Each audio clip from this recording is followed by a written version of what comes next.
Alright, so today I will talk about a new particle system because previous lecture has been about old particles. So let's start from opening Houdini and making empty scene. Alright, and now we need to create a geometry.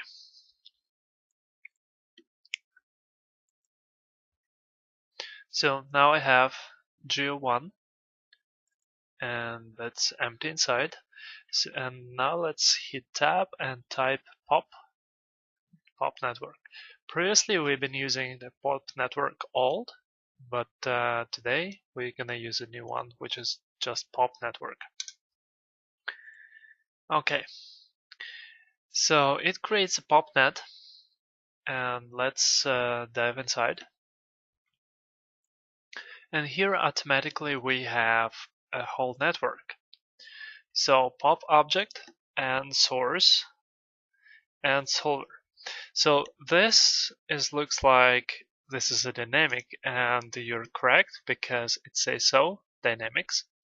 And that's the main difference between new particles and old particles. So the new one are dynamic, and they basically work inside of top network. Alright, so let's play, and nothing happens because the new particles, despite the fact that they are new, they behave like an old one. And as you know from previous lecture, I need to create the source.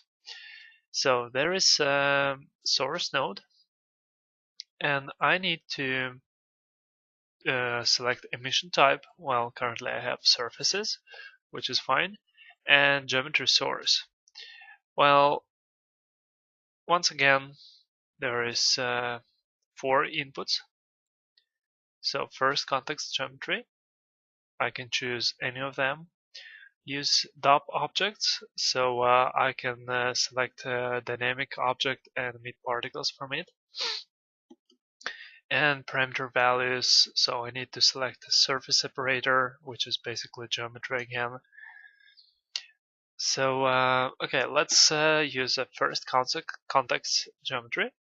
And to make it work, I need to go up one level, and let's create a circle.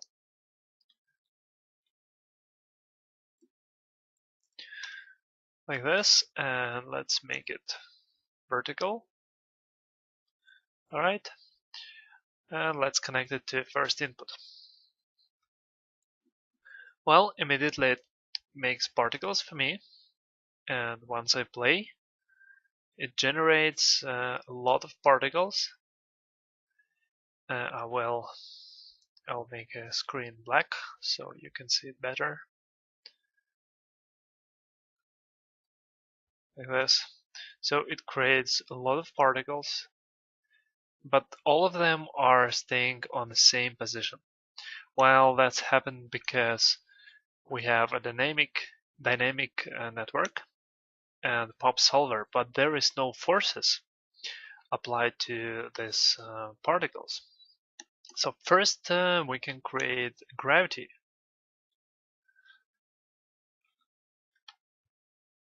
Gravity force. Let's connect it. And let's play. So now the particles are falling down. And that's a lot of particles. Okay. So let's briefly check what we have in the source. So the source tab is about where to create particles. Birth tab should be really familiar because all the same here. Attributes, adding velocity. So I can create any velocity here like this. And you see that the particles are flying on the parabola and they behave like in real world. Alright, stream. I will cover this a bit more in a second. And bindings is not really important for us now. Alright. So let's go to birth and set constant birth rate to 100, for example. So it's not overkill and it's not a mess in viewport. All right. And the difference, another difference between old and new particles is that in new one, life expectancy is in seconds. So 100 seconds is quite a lot. Let's make it 4.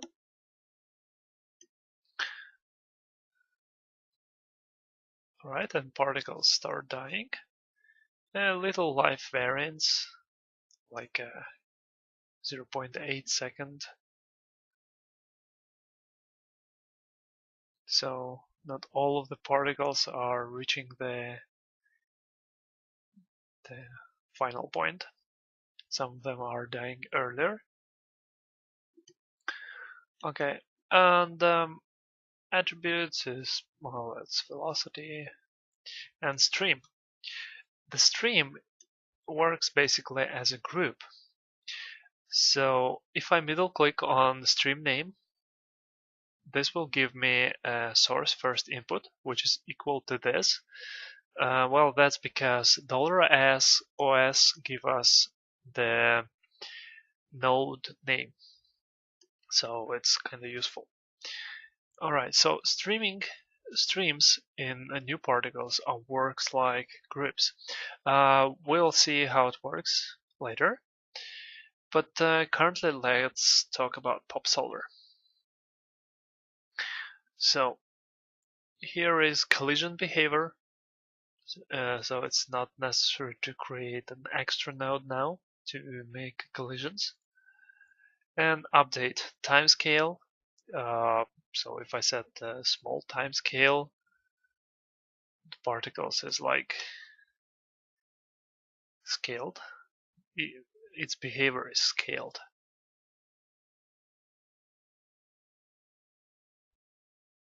So something like this.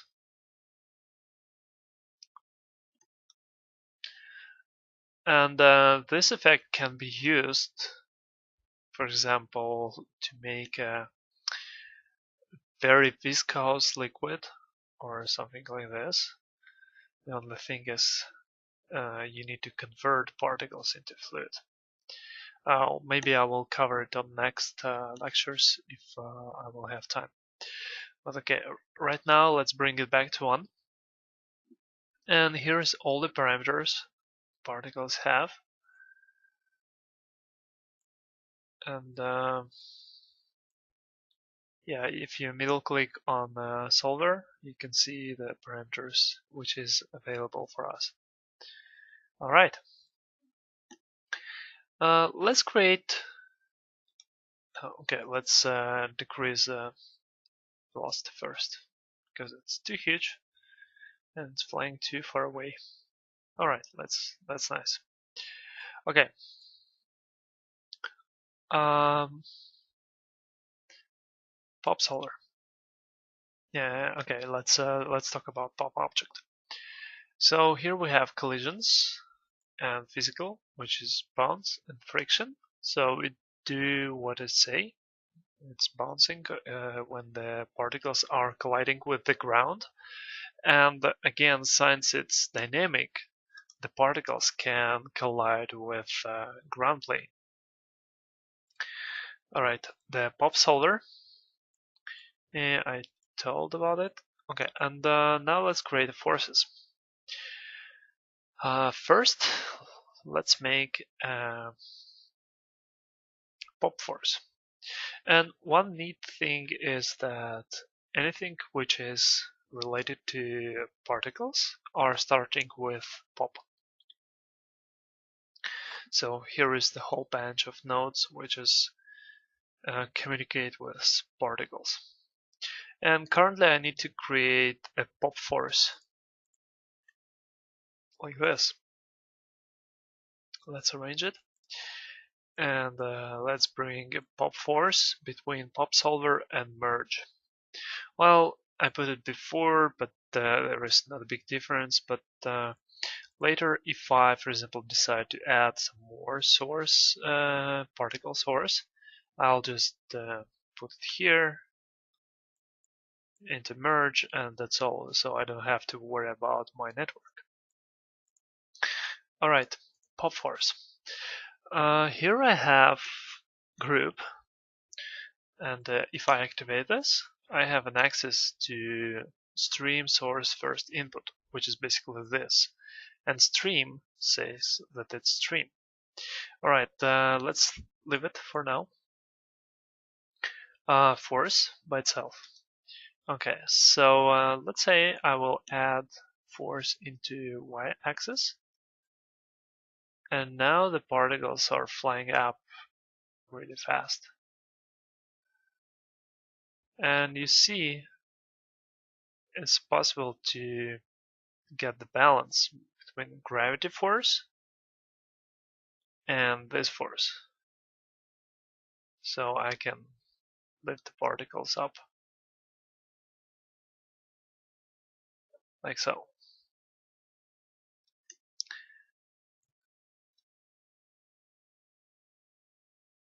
Alright, let's bring it to something like this. And let's increase the lifetime.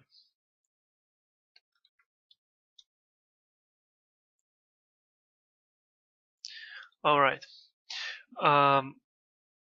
here is use Vex Expressions. I will also talk about this today, but right now let's talk about noise. Well, this is basic noise which is available everywhere in Houdini, and I believe it's Perlin noise. And I can add more noise to the particles.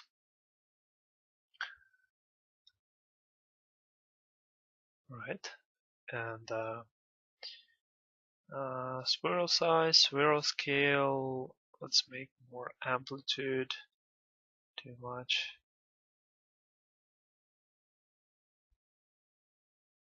So I need the value where when I can see that noise is working. Okay, swirl. I can add swirlness to the particles. So, and let's add a bit more particles so it's better, easier to see.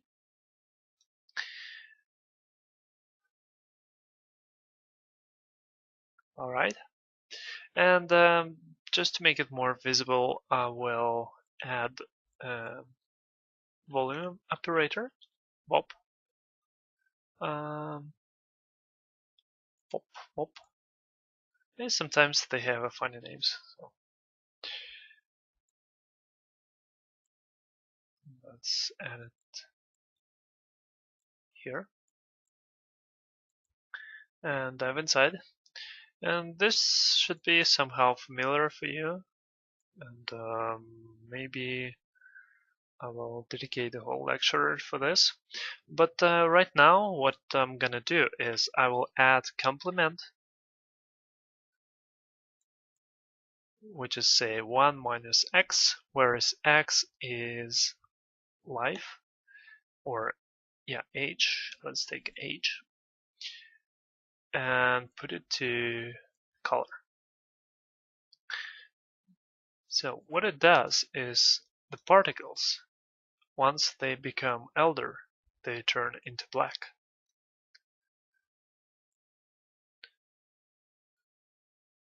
So you see they like disappearing on the screen.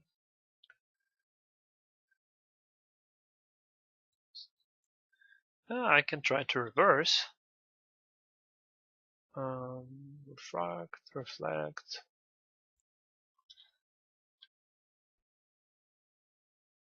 Invert.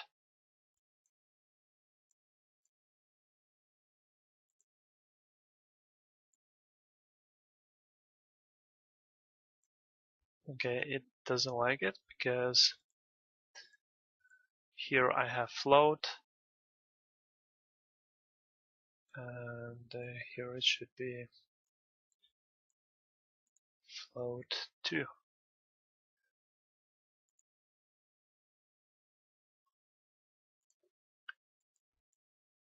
Yeah, well, okay, it works with matrices, but I can try to convert my float into integer by float to int.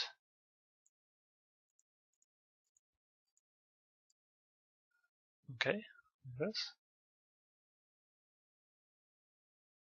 And I can see that particles are here, but I can't see them.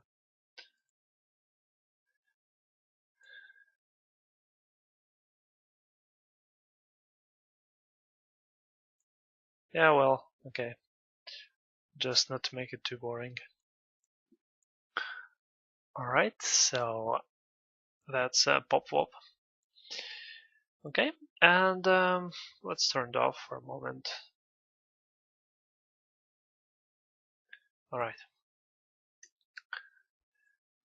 Next force I want to talk about is axis force, pop axis force. This is really similar to Maya forces. So let's say if I put it here, like this, I have a red sphere, which is basically tells where the force works. Okay, and let's increase radius, and let's increase height.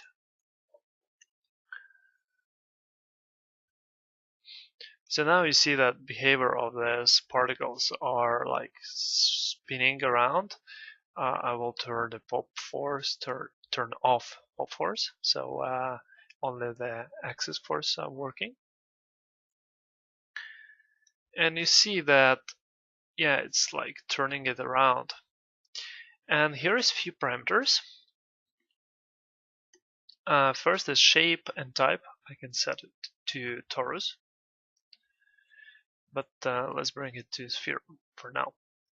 Axis direction, it controls the direction of the force. Okay, next tab is speed, orbit speed and lift speed. So orbit speed controls the speed of the particles or objects around in a XZ grid. So it's rotating. Lift speed is controlling the, hey, come on. Yeah, lift speed controls how fast it moves up on y-axis, and suction speed is like controls how fast and how closely the particles, well, in my case, particles will be attracted by axis, y-axis. So let's increase orbit speed, bring it here. All right, increase it more. So now the particles are spinning really fast, but they're flying away and start falling. It's almost like a sphere. Okay, next is lift speed. It's 0 for now, but let's increase it a bit. So now you see the shape of the rotation object is changed. So, like this. Okay, but let's make it small again. Alright, and next is suction speed. So, the stronger become. So now you see I have like a spiral, and make it stronger.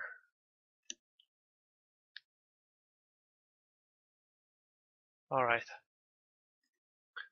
Well, it's a quite nice effect. It looks like a bark of tree for me. So we start here, and it's like growing bark. And you see the stronger suction is, the thinner particles become. Like they stuck in one point. High speed. Okay. something like this. Alright, and once particles are leaving the sphere, you see some of them are leaving the sphere, they losing the force attraction and start flying away. So I can increase, for example, radius and height.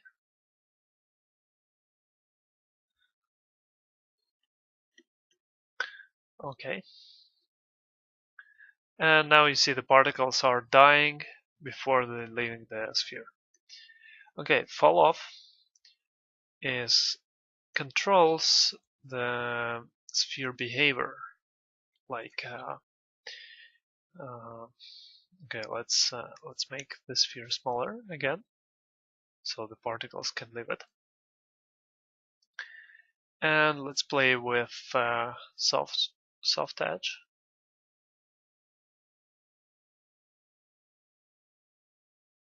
So when I have it 0, the force is stop affecting the particles right in here. While if I add soft edge, it's like a padding between actual border of the sphere and the force inside of the sphere. Okay, let's do it like this. Inner strength. So the strength of the force inside of the sphere. Now it's 100%. I can make it smaller. So you see particles like stop being affected by inner strength. Like this. And let's make it 0, so no force not affecting the particles, and let's increase outer speed.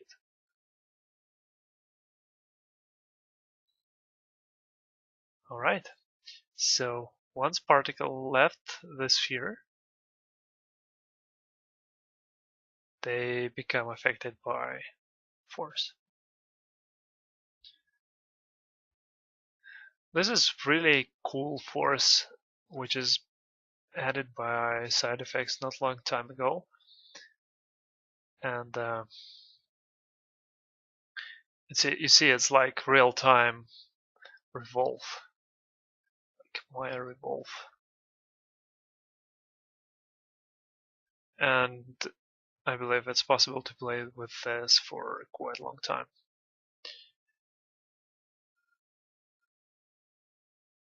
Since it's really, really attractive. Alright, I need to stop. Behavior, air resistance.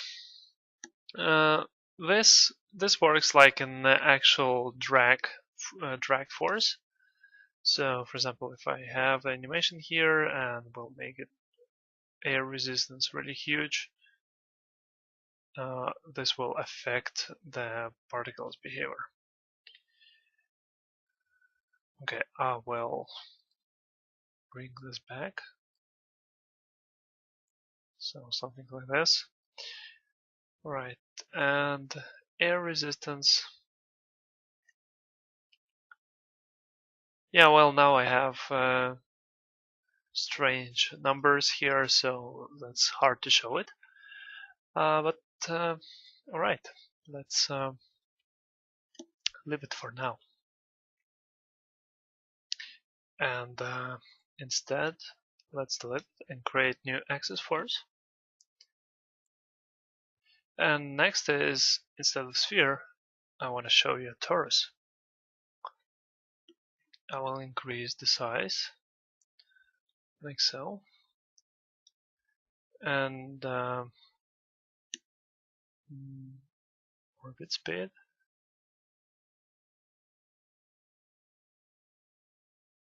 And suction.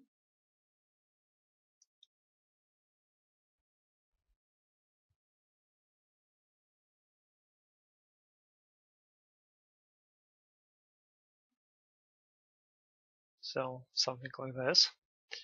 And for example, if I will have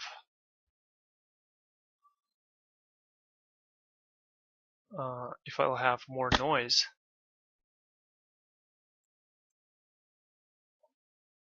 in my particles. This will spread better around the shape.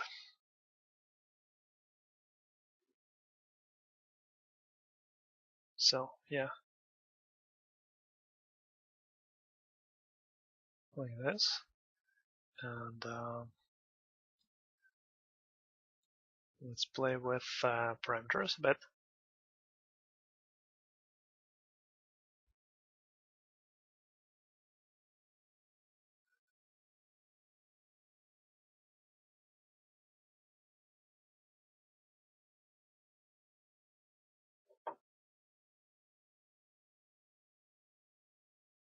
Yeah, well, it turns into something crazy. Okay, next thing is Vex Expressions. So I will delete this again and create a new axis force, so no strange numbers. And let's make radius a bit bigger. Radius, height. And let's turn off pop force. So now the particles is just like flying around and do something like this.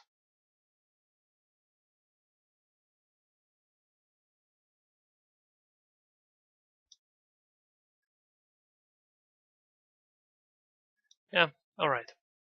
So what the Vex expressions for? This is like a built-in programming language in Houdini.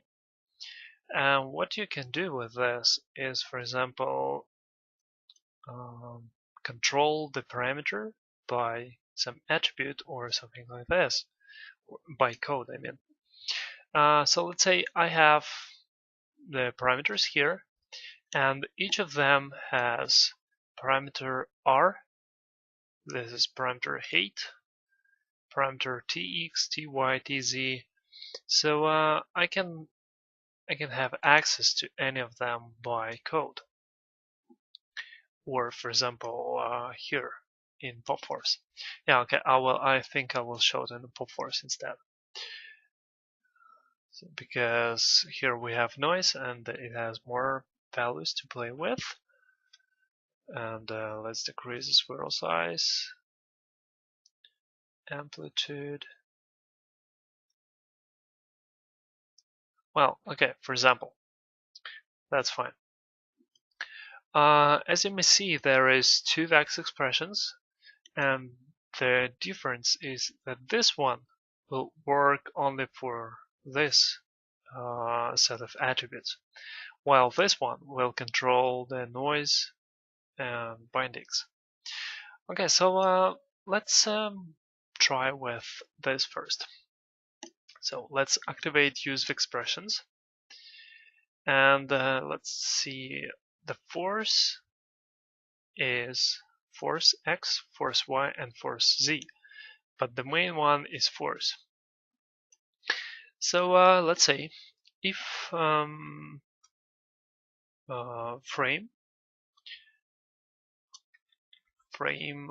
more than 20, I want to set my force into some value. Well, let's say 0. And this of expressions, they should have a semicolon like this. Okay, so let's try to, well, let's say there is an error.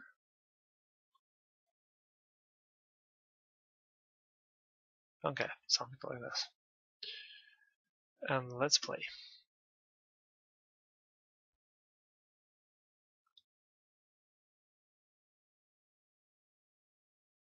Okay, on frame 20, the force becomes 0, so the particles are like stopping to fly.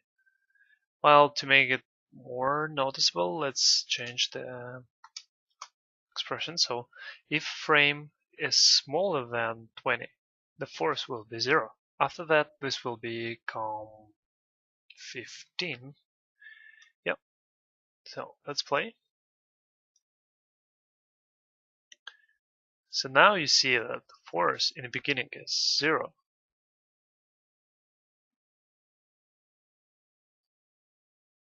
And then it turns into 40, into 15, like this. So by this way, you can control any parameter in Node, and this is really handy because you can change the expression on the fly. So let's say smaller than 130.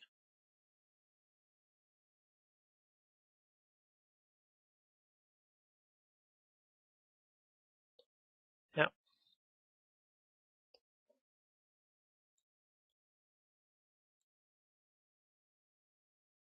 Yeah, right. Changing on the fly doesn't work. I was thinking that it works. All right.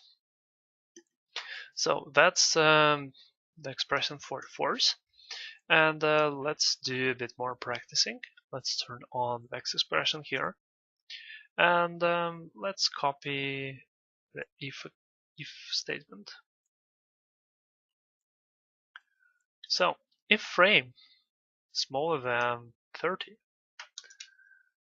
then my, let's say, amplitude should be some value. And the parameter here is amp, A-M-P. Okay, so I type AMP equal 5, 5, and semicolon, else, that's like Python, but Python is a different story in Houdini. And else AMP equal, let's say, 0. All right, let's try to play.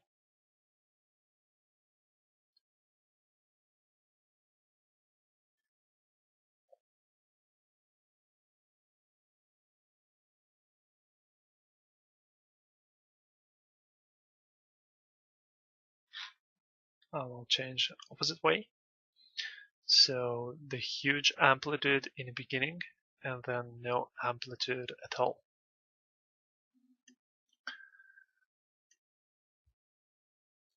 Okay.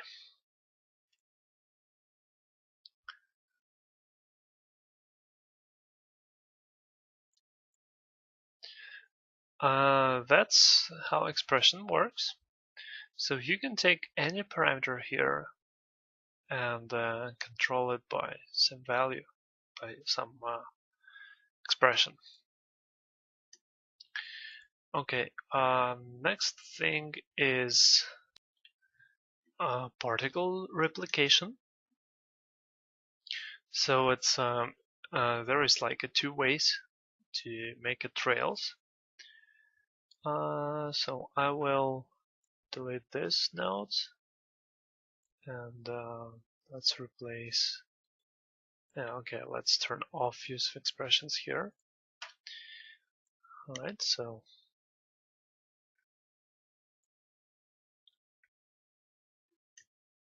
that's how my particles looks like now. And yeah, particle replications.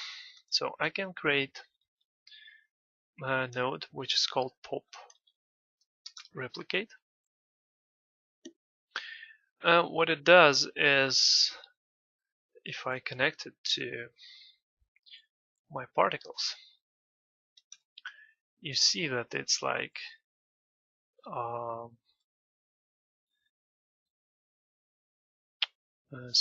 not spreading, but populate more particles around each one. And if I change the value, you see that it's changing on the fly. And this is like a post process because I'm not replaying my particle simulation, but it works. Alright, let's say I want to have constant birth rate around 50. Alright. And here again it has a stream. So it means that after here I will have two streams. And let's add pop color just to preview this. Let's activate group. And I have two streams.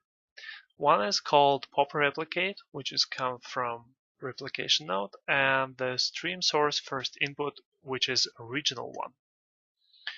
So let's say I want to change color for pop replicate, and let's make them red and white. White one is the original one.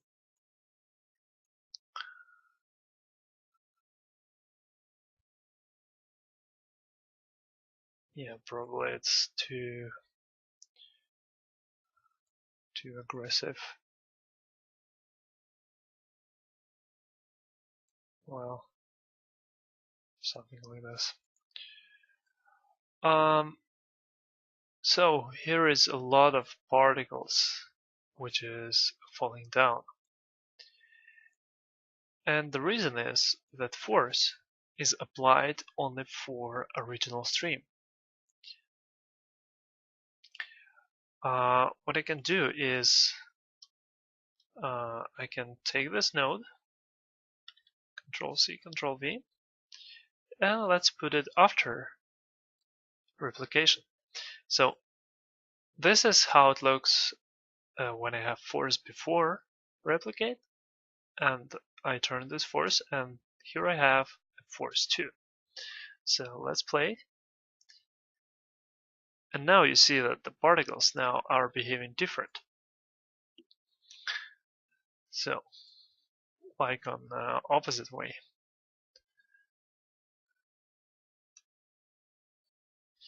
But I can apply a force only for the stream I want to. So now the force applied for only for first input stream, and these particles, the replicated one, are just repeating the way, the path. Okay, I'll turn off replicate color.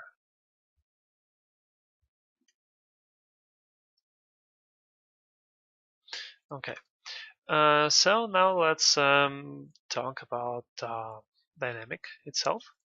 So as I said, these new particles are dynamic, work with dynamic. So to make it, to prove it, I will create a ground plane,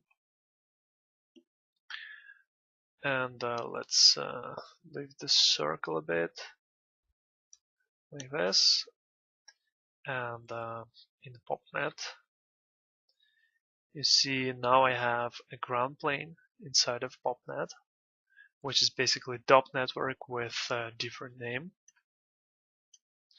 Alright, and the ground plane should be no infinity.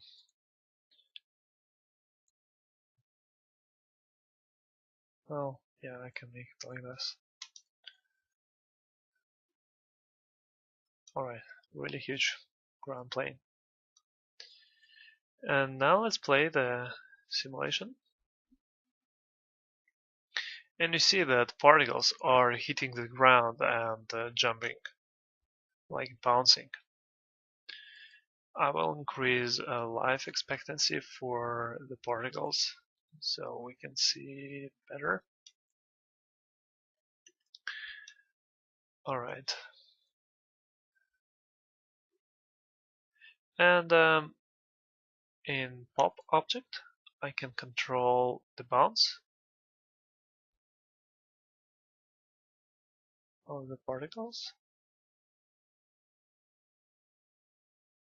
Yeah, too huge value, but you see it works. Yeah, 46 is insane.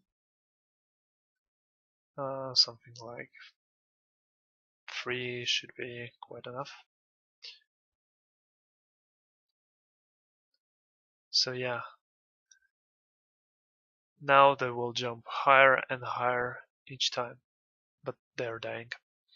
Alright, the bouncing is 1. Bring it back. Friction. Let's add some friction into particles. And you see once the particles are hit the ground, they like losing a lot of energy and stopping. Not immediately, but slowly. It looks really nice. Alright, let's decrease friction. And the ground plane. So yeah, the particles now behave like a real RBD object.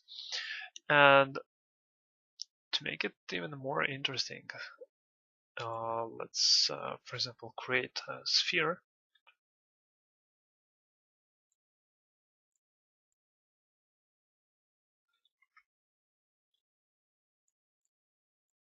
Sphere, copy.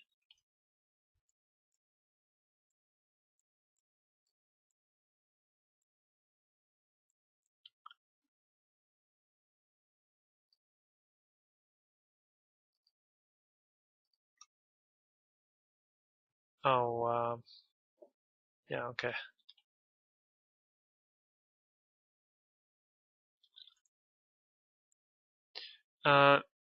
So let's say I want to have copy of my spheres only in particles, but now this will add the particles into ground plane too. So what I can do is I can dive inside a PopNet and let's say cut the ground plane, and let's create a new DOP network. Dive inside, create a ground plane. So like this, and now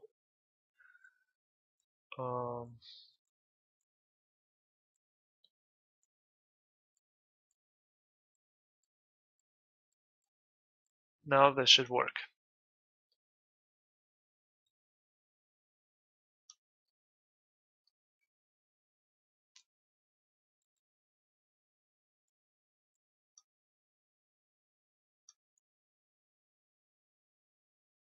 And it's not, but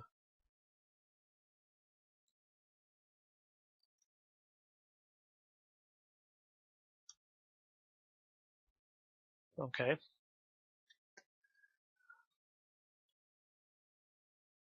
Let's Z back.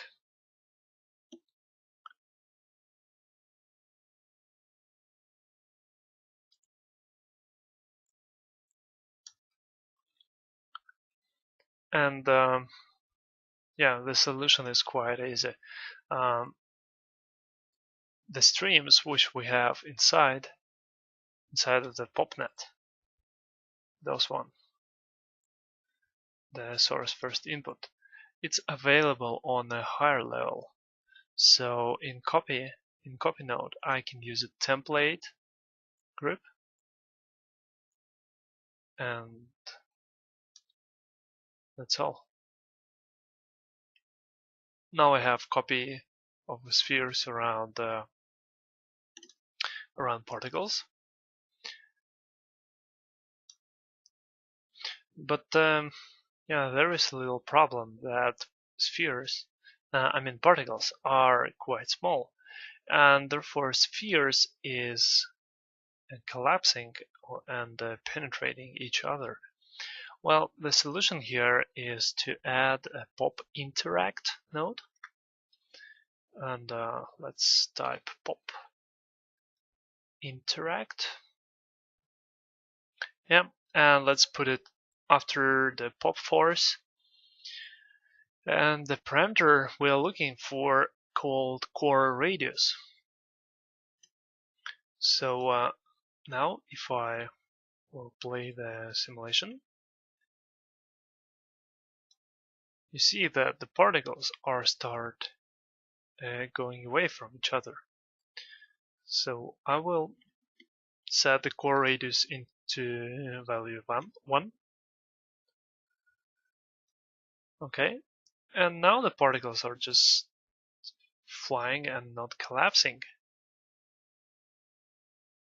Well, sometimes, especially in the ground, they do, but in the air, for example, like this, it looks way better. So if I render, yeah, well, of course, there is some collapsing, but if I increase the core radius to 2, for example, and we'll replay the simulation.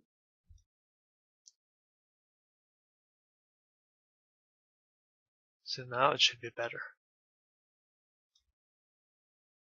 So this node forces particles to hold the distance between each other. And again, I can control the just stream I want to. And velocity force, well, I can add some velocity to the particles.